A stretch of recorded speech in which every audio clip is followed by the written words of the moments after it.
Bom dia, pessoal. Tudo bem com vocês? Bom, hoje nós vamos dar início ao capítulo de número 5 do livro. E aí nós podemos ver aqui nessa figura, né, uma menina com o livro na mão. Isso quer dizer leitura, né? O que nós temos que fazer bastante, ler muito, para nos aprimorarmos. Então, ler, muito prazer. O hábito de ler é uma das práticas mais saudáveis do ser humano. Seja no livro impresso, seja no livro digital. A leitura ajuda no desenvolvimento intelectual ao mesmo tempo que estimula a criatividade e dá asas à imaginação. Leia mais, leia sempre. É isso que nós devemos fazer sempre.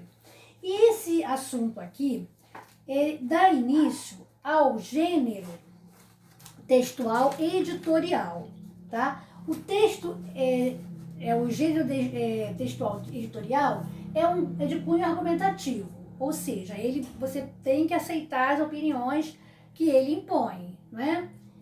É chamado também de carta ao leitor, né? Você vai olhar o jornal, porque é um texto jornalístico, você vai encontrar sempre lá no meio do jornal, e tem jornais que não apresentam como editorial, não, apresentam como carta ao leitor. E esse editorial, ele mostra ao leitor a opinião do jornal ou da revista sobre um assunto que vai ser divulgado.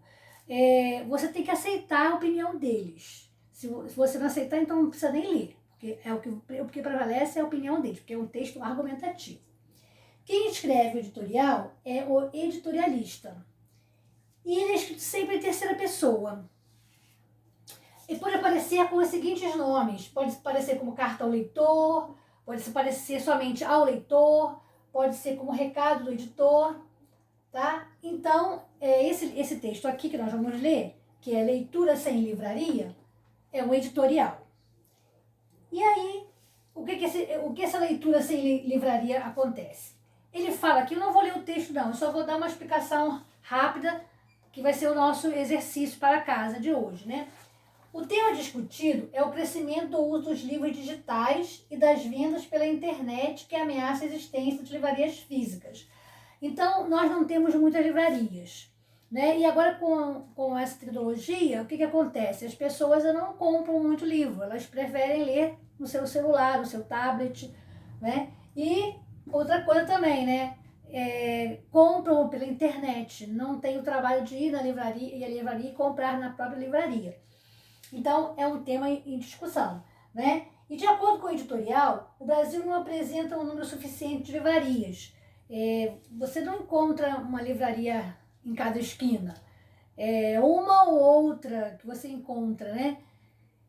Então, é isso aí o que o editorial fala sobre o texto livraria. Então, o brasileiro lê muito pouco. Há uma desigualdade grande no nosso país no que se refere à leitura, né? Principalmente para as pessoas pobres que não têm condições de comprar livros.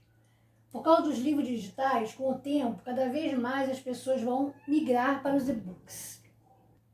Então, aí para resumir toda a matéria de editorial, nós temos aqui o objetivo do editorial é apresentar a posição ideológica de um veículo de comunicação sobre um assunto socialmente relevante, né? Então, as ideias que prevalecem são as ideias do jornal, da revista, não é a nossa ideia. No caso, se for um jornalista, não é a ideia do jornalista, é a ideia da revista. Ele tem que fazer aquilo que a revista manda ele fazer.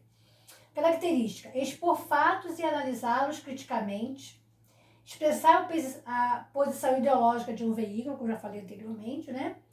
E apresentar argumentos. Não é só expor a ideia e não apresentar argumentos. Tem que apresentar os argumentos para convencer o leitor. E o público-alvo são os leitores do editorial ou os interessados em atualidades, né? Porque no editorial sempre tem assunto da atualidade. E aí só vai ler quem se interessa por isso mesmo, né? Bom, aí esse editorial é esse livro, esse texto aqui, que é Leitura em Livraria. Aí você vai ler e você vai fazer as páginas 42, 43, 44 do livro de português. E aí na próxima aula nós vamos corrigi-lo, tá? E então, um grande abraço e até lá!